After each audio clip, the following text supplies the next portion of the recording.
اكتشاف جمجمة عمرها نحو 1,800,000 سنة في قرية في جورجيا اعتبره علماء لقطة حية حول كيفية تطور البشرية وتحركاتها. هذا الاكتشاف هو الدليل الأفضل على الوجود المبكر لأحد الأصناف البشرية، حيث كشفت هذه الحفريات عن أكثر جمجمة مكتملة وجدت حتى الآن في العالم حسب دراسة أجراها علماء.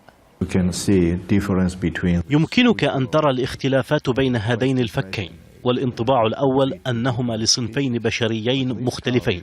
هذه الجمجمة تظهر أنهم كانوا يعيشون في مجموعة واحدة. الدراسة سترسم صورة توضح ما حدث عندما غادر البشر قارة إفريقيا وطوروا أدواتهم البدائية. نظهر الآن دليلا جديدا على قصة تطورنا. يمكن أن نقول متأكدين أنه لدينا مجموعة واحدة بملامح مختلفة، ملامح كنا نعتبرها فيما مضى اختلافات تشريحية، بينما هي اختلافات في داخل مجموعة واحدة. اكتشاف أصناف مختلفة في مكان واحد وضمن مجموعة واحدة يدعم نظرية تعايش أصناف عدة من البشر متباينة في تطورها مع بعضها البعض، على حساب نظرية أن البشر تطوروا من صنف واحد في عملية تطور طويلة.